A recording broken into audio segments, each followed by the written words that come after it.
Hey, everybody, what's going on? What's hot? What's hip? What's happening? What's shaking on your Thursday night? And I'm blurry all of a sudden. I'm telling you right now, I'm telling you right now, this very minute, don't get too enamored with my ability to put your comments on the screen.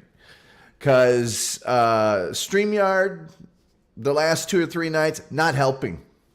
And as we all know, when you stop helping, I stop using you. That won't be a period of time over a week. It won't be 4 days. It'll be 3 days. Then I'll just go, okay, you're not helping. I'm paying for this. And you're taking forever to do everything. Took forever to load my camera and load my microphone today. And it's like, hey, works on everything else, works on my computer, works up. No, won't put up with it. Just won't put up with it. Sorry. I was going to load in. I have a bunch of memes that that's the other thing about StreamYard. To show things like, see, I don't even have anything. Well, to show things like that, I have to convert those from a JPEG, which is a common video file, image file, to a PDF. Now, the thing behind me, the background, that's a JPEG.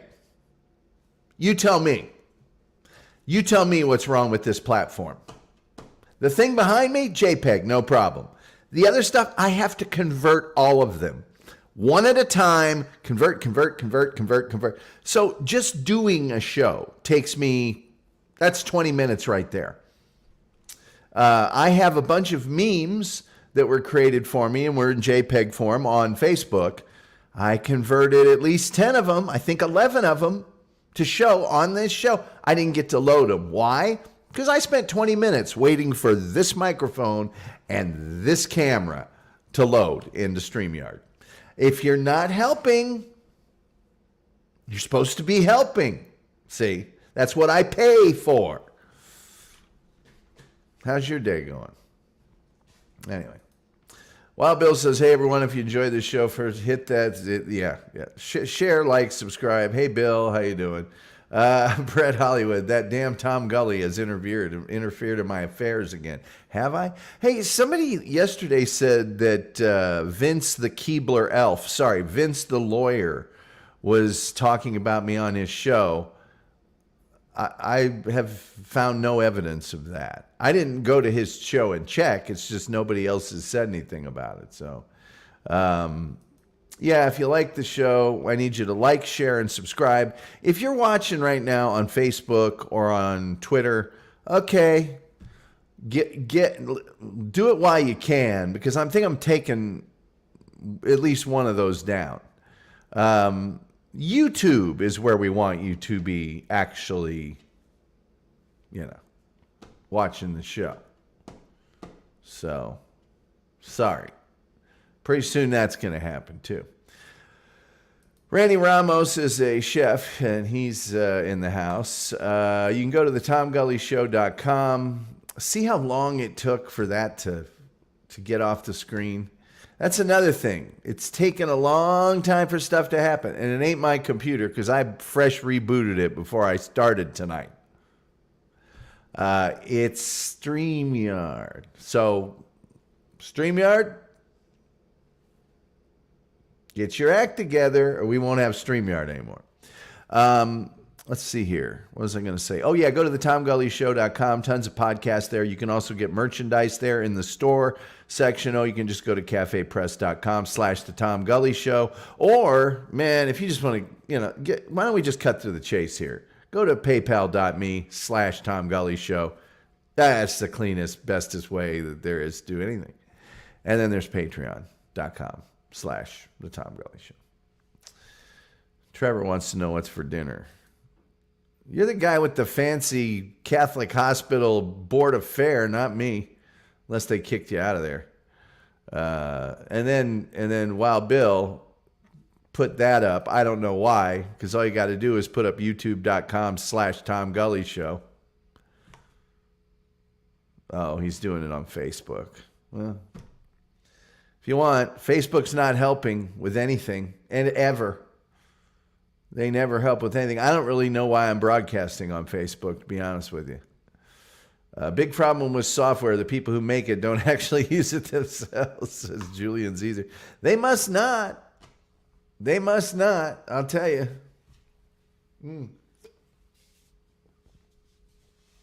I'll tell you a person that wouldn't have had these problems, and that's leedeforest.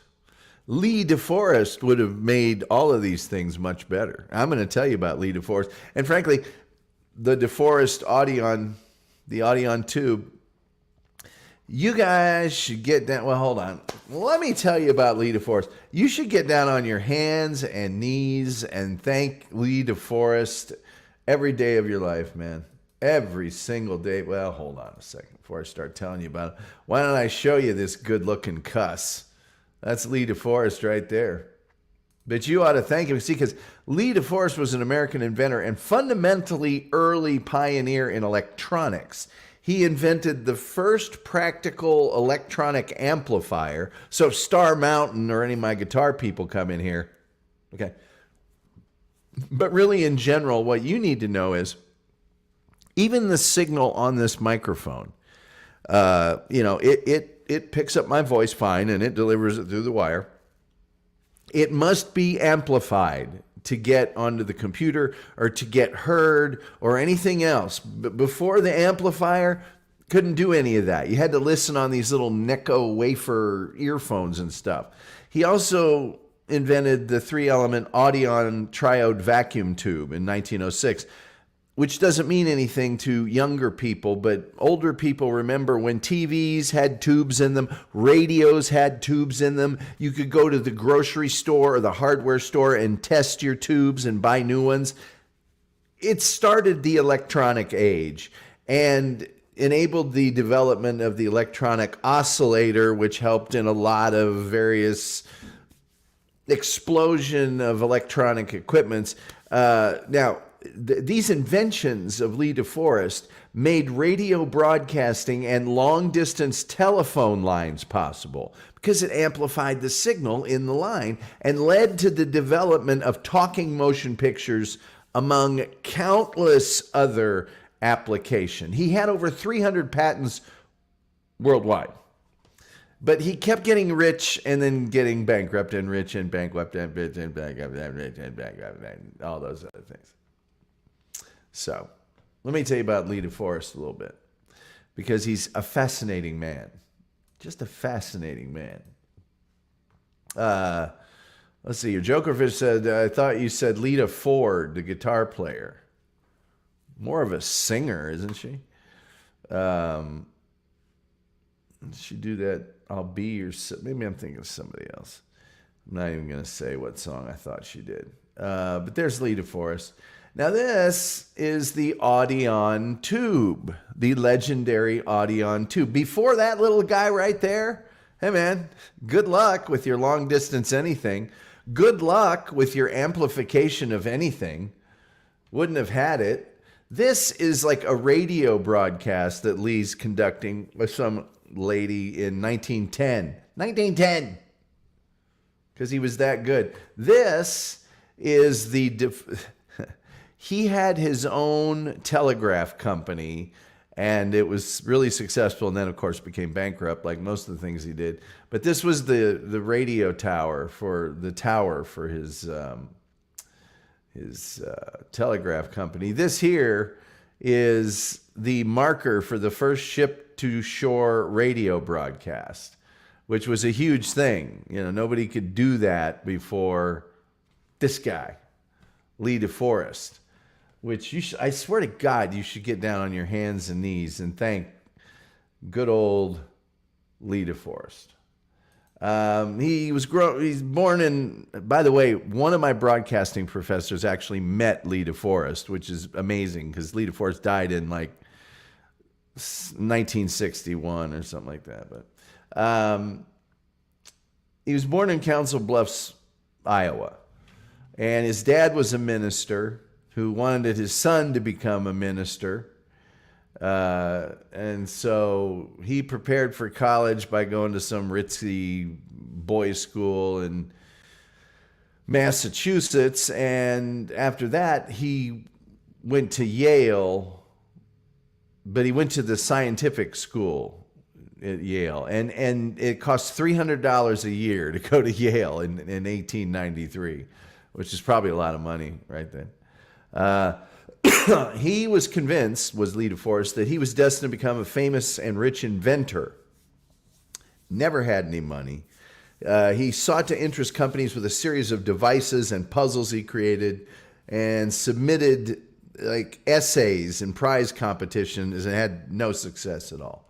So after he completed his undergraduate studies, he began postgraduate work, but his electrical experiments had a tendency to blow fuses and cause building-wide blackouts. And they kept warning him to be more careful, and he was like, no. But then he managed to knock all the lights out during a lecture by an important professor, and the important professor had him expelled from the school. So the Spanish-American War breaks out in 1898, and he enrolls in the Connecticut Volunteer Militia Battery as a bugler, but the war ended, and he was kicked out of the militia without ever having left the state of Connecticut. He then completed his studies at Yale's Sloan Physics Laboratory, getting a doctorate there. And he was actually became a good, his mentor was a famous theoretical physicist. So he is sometimes been called the father of radio. Now, he didn't invent the radio, but in the late 1800s, he was convinced there was a huge future in what he called radio telegraphic communication, known as wireless telegraphy, which would have been like the telegraph, only broadcast like a radio signal instead of having wires. So Marconi, who we all know as the inventor of radio, was making all this progress, but one of the drawbacks was that he used a thing called a coherer as a receiver, and it was like a signal detector. It wasn't really a true receiver, okay? It was slow, it was insensitive, it was not very reliable. And DeForest said, you know what, I can develop a better system than that, including a detector that could receive transmissions by ear and making it capable of receiving weaker signals. And also it would be much faster than watching that thing go tick, tick, tick, tick, tick, tick, tick, tick. You'd hear the doot, doot, doot, doot in your ear. That was Lee DeForest. He's the guy that did that. So he tried to get employed with Tesla and with Marconi, and he finally said, I'm going to do this by myself. So he went to Western Electric's telephone lab in Chicago. He developed his first receiver, and, was a success. He made it work. And then he had a bunch of really short-term positions, and he worked as an assistant editor of the Western Electrician in Chicago. Radio research, though, was his main priority, and he took a night teaching position at some institute, which allowed him to conduct experiments all the time. So he expanded his transmitting range for this thing he had in mind to about 4 miles, which was huge. And so other people started to get interested in it when it was proven he could go 4 miles with this thing. And they started joining him, but he felt those people were holding him back. So in the fall of 1901, he said, I'm going to go to New York and I'm going to directly compete with Marconi in transmitting race results for this big international yacht race. And DeForest did the same thing. It was a total failure. Total failure.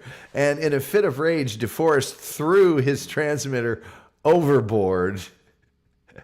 And so there you go. Despite all this, he remained in New York City, and he got the capital to form this partnership with a guy named Abraham White, who would be his main sponsor for the next 5 years.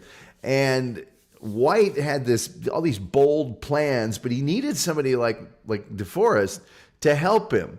So White incorporated the American DeForest Wireless Telegraph Company with himself as the president and DeForest as the scientific director. And their goal was worldwide wireless. They wanted to be able to transmit, telegraph wirelessly across the world. And so they did get a bunch of contracts. High-powered radio telegraph stations for the U.S. Navy in Panama, Pensacola, Key West, Guantanamo, Cuba, Puerto Rico. And they actually installed these. It's just that the inland stations had no practical use, and they were abandoned completely. But the ones on the water really worked well. They actually had a use for them. So what basically ended up happening was when other companies saw how well this was going for DeForest, they didn't want DeForest to do the telegraph part of it. They wanted him to sell them the equipment, which is what he did. Turns out that his company was caught in a massive stock fraud. So, he quickly started inventing independently again, and the Radio Telephone Company Incorporated to promote one of his visions, which was arc radio television, which was basically long distance telephone. You couldn't make a long distance call in the old days. You couldn't. There was no way to amplify the signal to get beyond what that system that you were calling in could handle. Okay? So he made the first ship-to-shore transmission by radio telephone, race reports for some international yachting association. And that was like international news because ship-to-shore was never, ever done. So they quickly set up a network of radio telephone stations along the Atlantic coast and the Great Lakes for coastal ship navigations.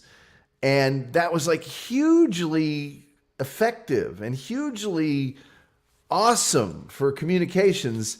They just couldn't figure out a way to make money on it. This is the big thing about Lee DeForest. He came up with all this amazing stuff that had really great practical use, but nobody could figure out how to make any money off of it.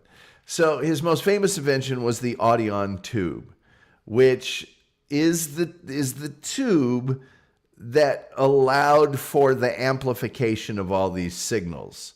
Okay? It allowed for a signal to come into this tube and be amplified without being distorted and sent down the line with either the equal or greater strength of where it started to begin with. That's how you get long distance telephone stuff going on there. So they reorganized that thing about 1 million times. All these other inventors started trying to copy the Audion tube. They could not. He basically then invented a tube that would do what was called regeneration, which is a feedback circuit that allowed more electricity to go further up the line. But he was involved in a tremendous amount of legal battles because people kept trying to rip him off. All right. So basically, he's the guy that invented the ability to amplify an electronic signal, usually involving sound. He also ended all of his radio research to create an optical sound on film process called phonofilm. I could describe it to you, but just let me say that what it was along the side of a piece of film, right? There were these little shades of gray and lines and stuff that when a light bulb was shined on it, a receiver would see the shadows created by it, and that would be what would create the sound. Were these almost like a phonograph record, only it had to be done on the side of a piece of film. There you go. He was the guy that did that. Sound on film, also Lee DeForest. So, those Audion tubes that he invented, the vacuum tube, dominated the field of electronics for 40 years, making possible long-distance telephone service, radio broadcasting, television, and many other applications. It was used also in early digital electronics. But when you think of the speed at which electronics is pioneered, Lee DeForest created something that arguably during that exploding period of radio, and everybody having a radio and then a television in their home, the tube was still king. For all of that, he's the guy that invented it. Nobody knows his name.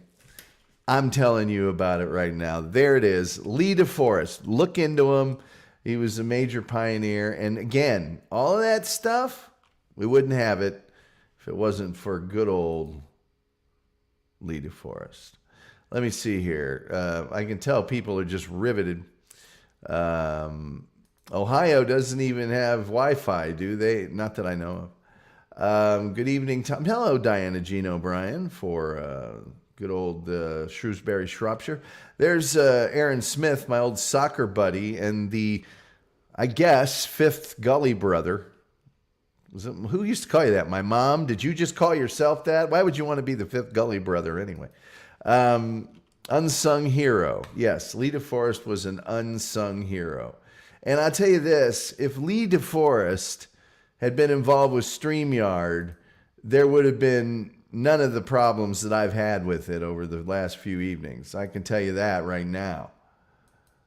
Lee DeForest wouldn't have stood for that. Not one bit. Because now I've got to go back and add these memes, which I was going to add before the show started. Can't do that now because couldn't do it earlier because it took so long for everything to... I'm telling you, StreamYard, you know. Let's see here. Aaron Smith says, and that was Judy who accepted me, Tom, feeling the love. Judy's my mom. The Judester. Yes, and there were four of us brothers. I don't know for the life of me know why anybody would want to be the fifth Gully brother, but hey, man. Aaron Smith was very fast. He's far younger than I. I was a legendary soccer figure in our little town there. Okay, here's one of the memes. Looky there. Look at these are the memes that were made for me. What do you think of that one, kids? All right, let me get another one. I got to do these in real time now because, StreamYard was supposed to be helping, but they weren't helping. Supposed to be helping, not helping. About this one, I kind of like that one. I'm going to leave that one up while I get a couple more. That one was really good. George Evans made all these for me, I think. Pretty sure he made all of it from Sonic Asylum Radio. George is a good fella for making all these. I'm telling you. There we go.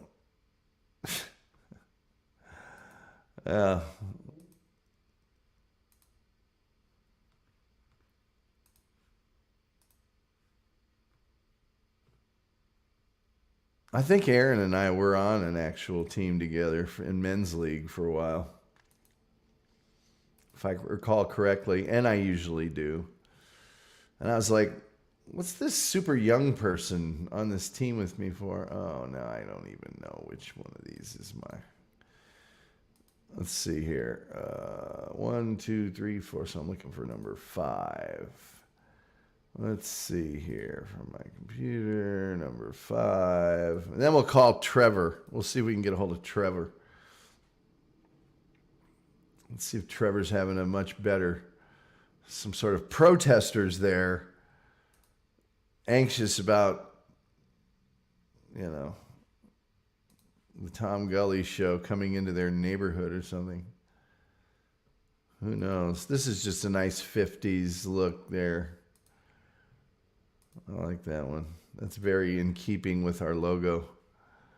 Whoops. Let's see about this one here.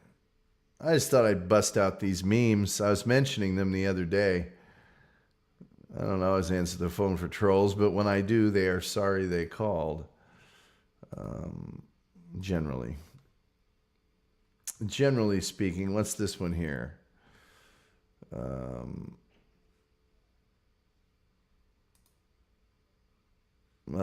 It's the Troll Patrol. We used to have a lot of trolls call into the show. A tremendous amount of trolls calling in for a while. An abundance of trolls. This is the short bus that I mentioned. It's got the website. It's got starting 7 Eastern. Tom Gully Troll Bus, where trolls are welcome. The old phone number for the show, the logo. And then there's me in the window there, which is nice. How many of these have we done so far? 1, 2, 3, 4, 5, 6, 7, 8, 9. Okay, so I got two more. Two more of these, and then we'll see what Trevor's up to. Oh, is that all of them? I think that's all of them. Oh, no. I got some more. I've got some more here. Don't you worry. Two more.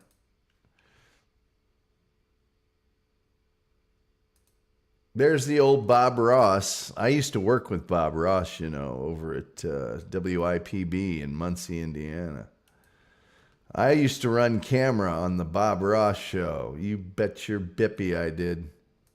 Let's see here. I can have 10 at once. See, it's supposed to be helping. You're not helping. They're only going to let me have 10 images, and I'm paying for this? Man, I'm telling you. I'm telling you what. Kind of a ripoff, if you ask me. I don't always pretend to be a radio host, but when I do, I pretend to be Tom Gully. What did Bob do with his paintings? I think his family has them or something. A lot of them he would donate to other PBS stations across the country that they could then auction off for money for that station. But there's a recently released documentary about Bob Ross and the family and the PBS and a lot of people. There's a lot of legal going on behind the scenes on that.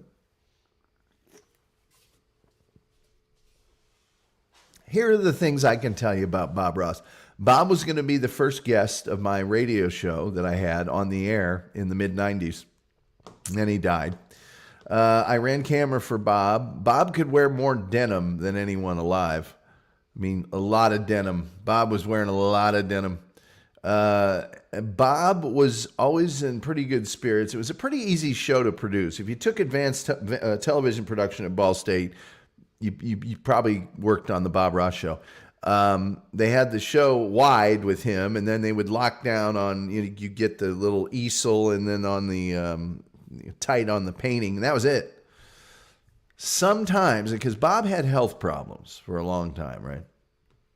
Sometimes, Bob, not very often, but occasionally, Bob would come to work not in a very good mood. And he was impatient and would use very strong language on those occasions. Most of the time, he was a sweetheart of a guy. But on occasion, he would curse like a sailor. I'm trying to get my phone software up here so I can call Trevor and see how are you guys doing? The chat room's not moving very much. I guess people not quite as enraptured with leedeforest as I thought they would be. There's somebody right outside my dwelling that's shining their car lights into my frickin' window. I am about 1.5 inches from going outside and going, might want to turn those off. If you're not pointing toward the road. God, people are just such hillbilly idiots sometimes. I'm telling you. Come on, can we get this thing over with here? Do I have to bring up the Frankenstein? Do I? Maybe I should put one of these memes up and go over to. I really like this meme here. I like Matt Foley. Hold on a second.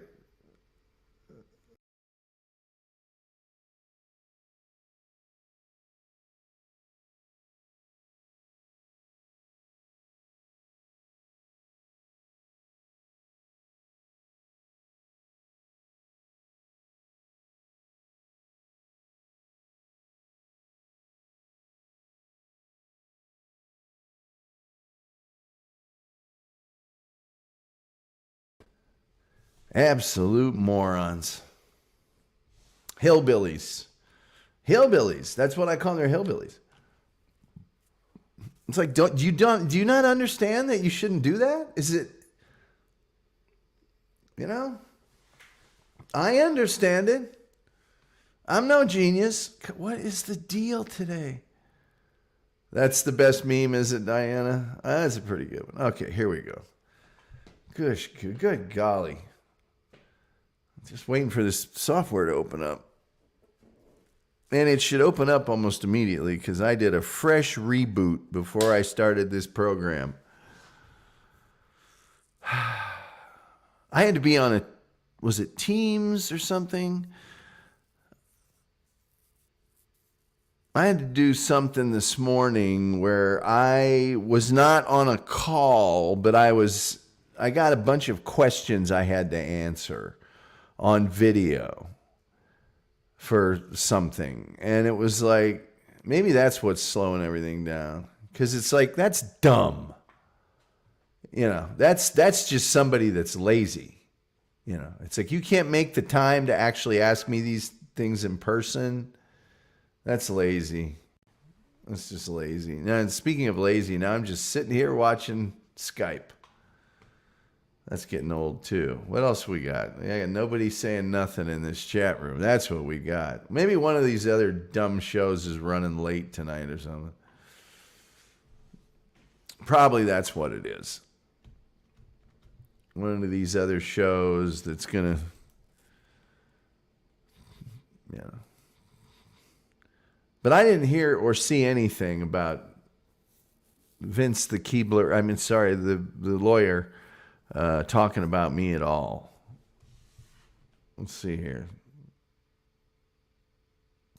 Reverend Wild Bill says nothing. I have no idea what that means. There's just sometimes people post things, but sometimes you just got to say, what's the guy reading this going to think when they read it? Now, Terry Nee, he nearly always posts a complete thought.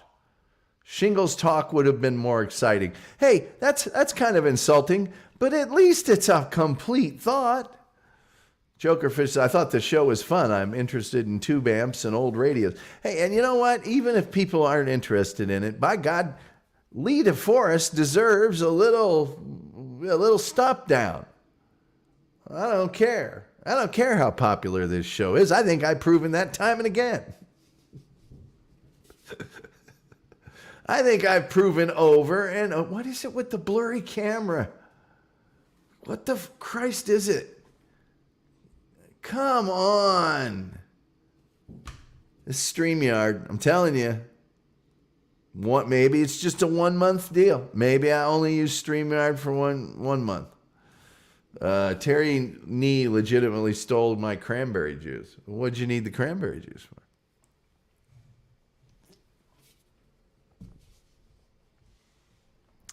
I'm always so hungry when this show starts. Rari Incantata says, I wish I had spent more time as a kid inventing and playing around with technology. Finance isn't nearly so fun.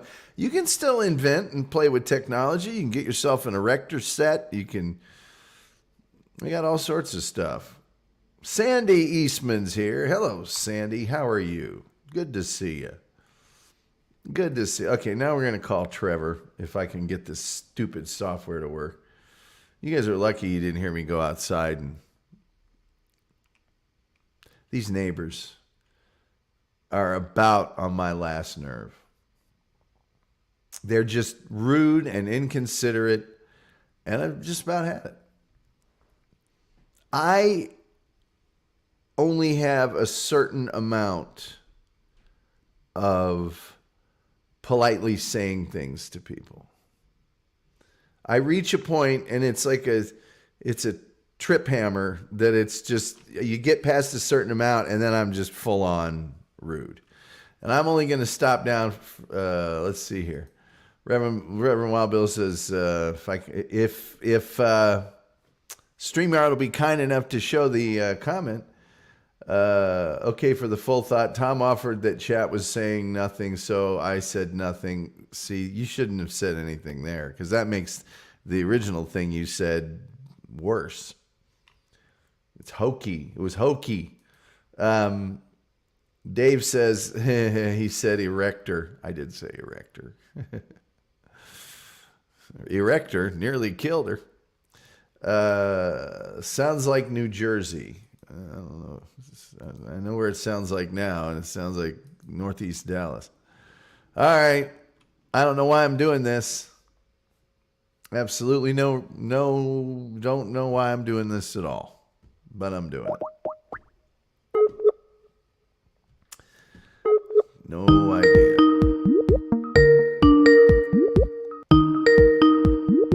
Brett, Indiana people don't consider the NBA basketball. They travel all the time. They don't play any defense.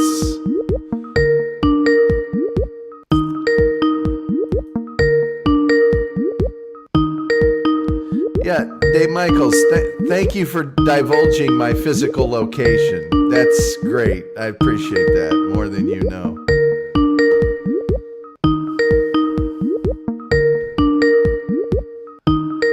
All right. I can't wait any longer.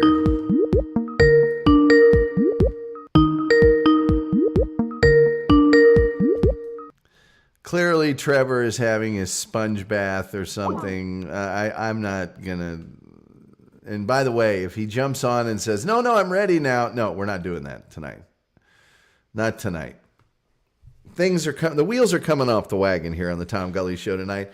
First of all, people are revealing my physical location, which that's never happened before. I might have to I'm going to delete that comment if you don't mind. Go ahead and delete that comment. Let's see here. Basketball is fake. No, it's not. Like wrestling. No. Zombie, you're fake. Trevor's locked out of his phone. Whatever. Dave says most people no idea where it is on the map. The trolls do, Dave. The trolls have really gotten quite effective at figuring out things about me. They'll figure it out, trust me. Let's see here. His nurse locked it. I don't care about his problems. NFL is now getting fake. Well, a lot of people think that. A lot of people think the NFL's rigged. Me, I don't care because Arsenal. So what do I care? I only care because people around me care. That's the only reason I care. And I live in Dallas. Trevor says my Skype is on. Too late, Trevor. I called and let it ring 50 times. We'll get you tomorrow. We'll get you tomorrow. It's okay. Don't worry about it. Rigged equals fake.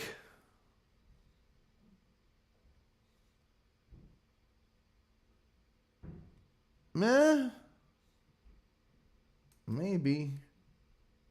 World Cup is real. You're damn right it is. Doesn't get any more real than that. Or Real. Brett Hollywood Show says, obligatory sports is rigged comments. Conspiracy theories are fun, but most have zero actual substance. Well, you're right about that, Brett. But a lot of people do think the NFL is rigged. They're thinking that more and more. I don't think it's rigged, but I will say this. They need paid full-time referees in the NFL. These guys that are lawyers and post office men and other, that think they're all that. We've seen, over the years, they're not very good. They screw up a lot, and they need people that just. That's all they do is NFL referee. Voiceman says, Tom, it's me, Dirk. What's going on? Dirk from the Dallas Mavericks? Sandy Eastman says, I was going to a football party for the Raiders, new field they have now, but I'm a big Steelers fan. I do know that. I don't know how you can go to a Raiders game, that big as Steelers fan as you are. Dave Michaels happens to be the owner of the North Texas Sports Network. He's a sports celebrity. He's a big sports celebrity. Vegas has 2 sports teams. They got more than that. They have 2 major league sports teams, but they got more than that. Voiceman says, oh, Tom, I don't know who you are. You got to say who you are. Even chess is rigged, says Julian Zeezer. Why are people putting your Addy in here? I don't know. No one's put my Addy in here.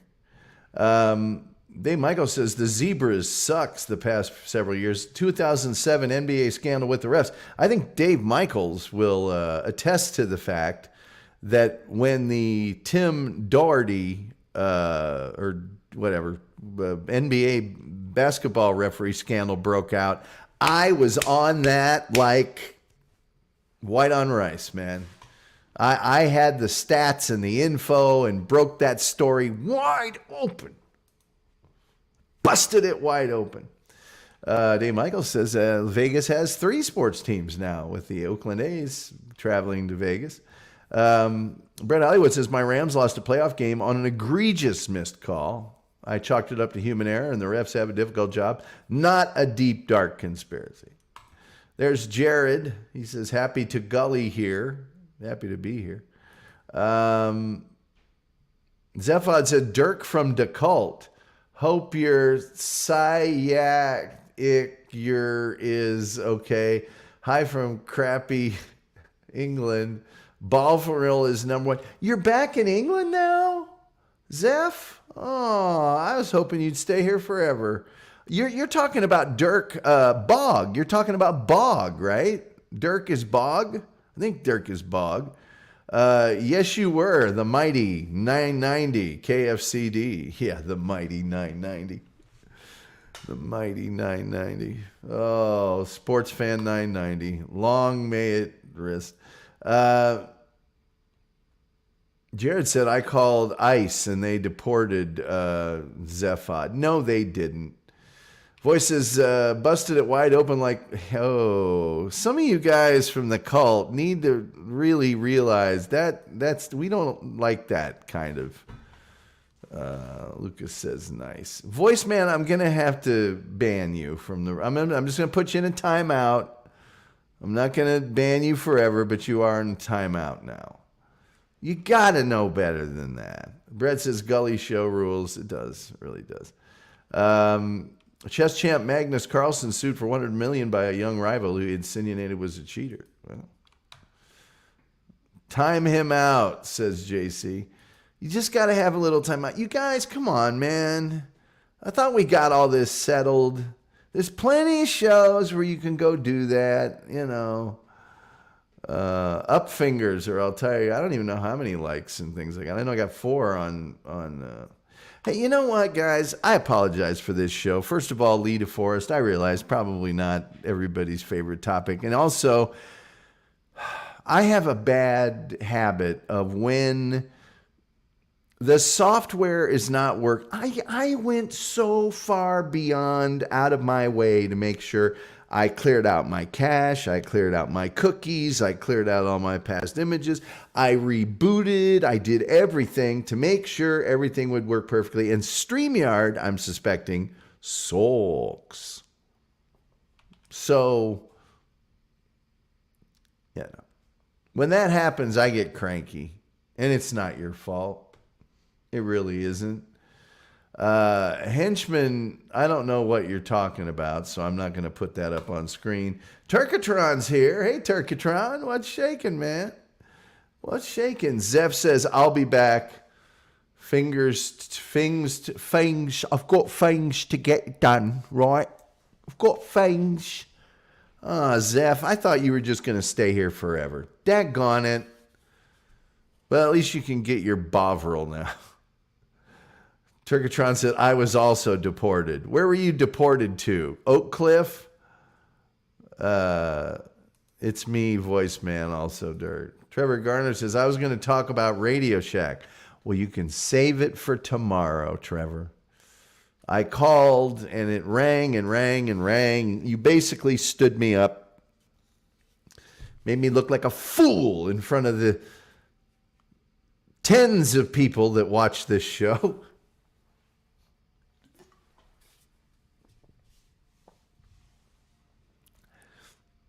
Turkatron said, "Where you got me good. I'm not going to lie." Yes, tomorrow. We'll talk about it tomorrow. Ezra Live says, Tom, love the energy. Bad Wi-Fi here, says Trevor. But you should still be able to get a phone call. Whatever. Graphic Gully on display.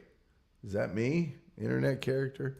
Dave Michaels has got to jump out, Tom. Catch up with you on info on World Cup 2026, amongst other topics. Yes, if you haven't, go to myntsn.com. Dave Michaels, North Texas Sports Network. Amazingly good show. Does a lot of other kind of broadcasts, guns and hose, all sorts of stuff. And you'll dig him quite a bit. Longtime friend, close personal friend. He and his wife offered me a home-cooked meal about 3 months ago. Haven't heard back from him since. I'm just joshing you. All right, let's see here. 5 more up fingers and Tom will complete the show without a shirt on. No, I won't.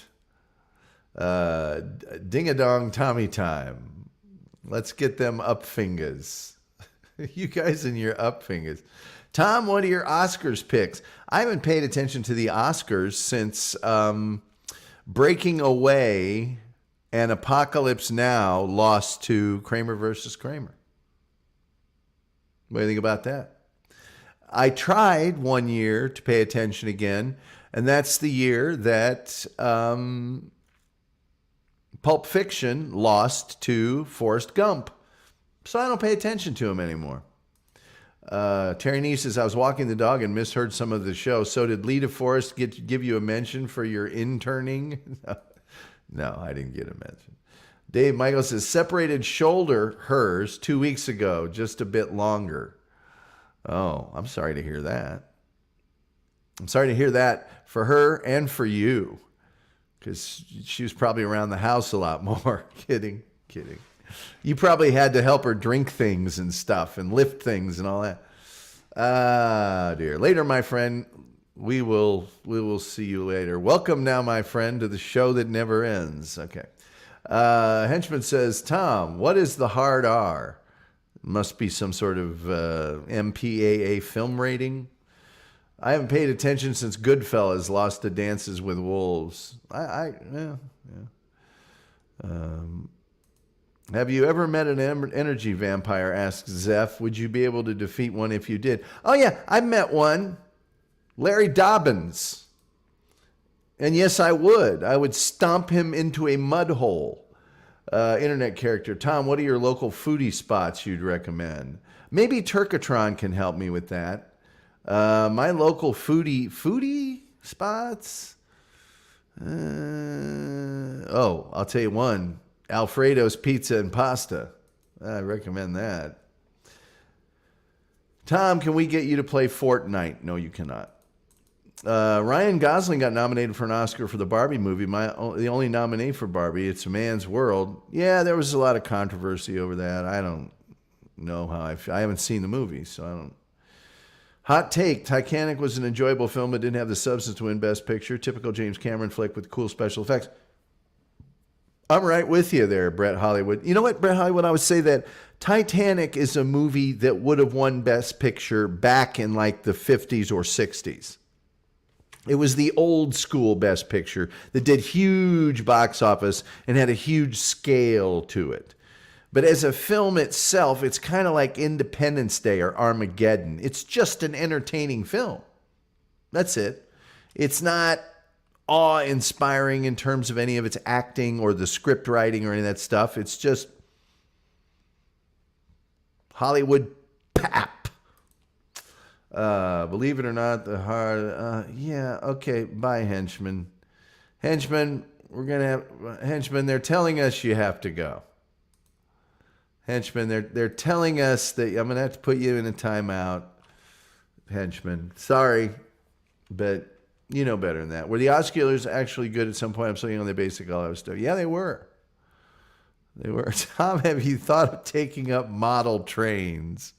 No, but in the town I grew up in, there was a actual train car that had a bunch of model train stuff in it that was one of the best places in the world or something. It was way off the charts awesome for that.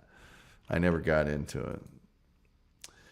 How did your meal go last night, Tom? It went okay. I went to the grocery store today, so I got good stuff for today. I got an Italian sub sandwich. It's got to be at least 2 feet, if not 2.5 feet long. So I've been chopping that up, heating it up, eating it. Oh, it's really good. Randy Ramos says, say goodnight, Gracie. Good night, Gracie. Rari and Katana says, I'm a big Wes Anderson fan, and he's yet to win. Makes me sad since he deserves an Oscar, to be sure. Really, he should be. Jared says, time out. Have you ever considered frosting your tips while you have some hair left? No, but I will be honest with you here. See, this side of my hair is perfect. This side, I've got something going on where it doesn't want to behave on this other side here. See, it's not doing what it's supposed to. I have to keep. See, it doesn't want to. Anyway. Ms. Maine Weed Queen says, okay, I see what I did. Julian Zeezer says, don't you want one of those O-scale trains that choo-choos around your back garden? I do. No, I don't. You ever see The French Dispatch, Tom? Fantastic movie. I've never seen it. Forget about it. Did you get the sandwich from Jimmy's? No, I got the sandwich from Tom Thumb. It's big sandwich. Big sandwich. Italian. It's got pepperoncinis in it. It's a big sandwich. Cheese, it's big. Because I was going to get one of those Antone's sandwiches, which is small. And it's like $7.99, and this other one was $9.99. So for $2, I get like basically 4 times the amount of sandwich. Hey, no brainer. Zev says, Tom, I don't know what you've heard. I just think of you as a bro. Please don't get it twisted, bro. One love. I'm fine with all that. I think we're bros. I think of all the people in that Discord, I probably got along better with you than anyone else. And you said some really hateful things to me that made me laugh very hard. Diana Jean O'Brien says she's laughing so hard she could. Tom, do you think you could get a writing job on SNL? Maybe in the old days I could have. I don't think I could now. Oh wow! Can barely get your hands around that sandwich. Young Einstein was the best movie ever. Oh yeah, that was a real ring-a-ding-dinger.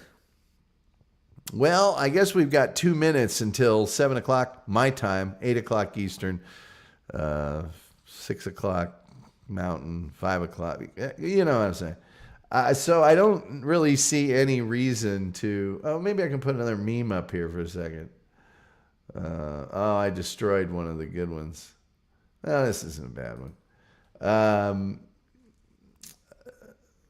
Let's put Elvis. Let's put my man Elvis Costello up. There we go. Elvis Keith loves listening to the program. So I guess I can just leave now and go watch other things and do other things. I do appreciate everybody showing up here and putting up with me while I'm... Tom, you watch Young Sheldon. I catch it once in a while. I was laughing at the guy who said frosted tips. Just made me giggle. Yeah, I'm not getting any frosted tips. Have you ever considered starting a band called Tom and the Tomettes? No.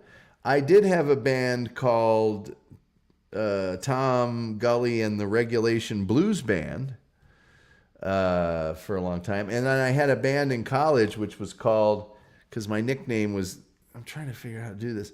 My nickname was Gambiota, so it was called Gamby and the Gear Grinders.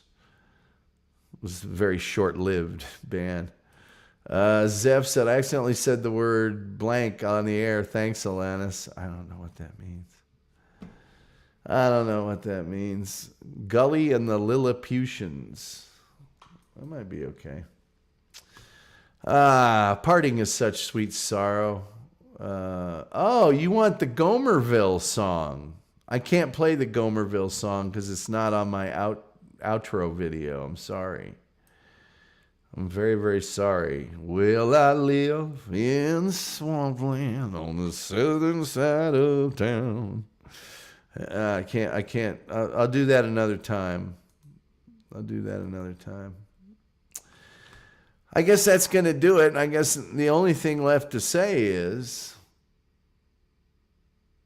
till next time, we'll see you next time.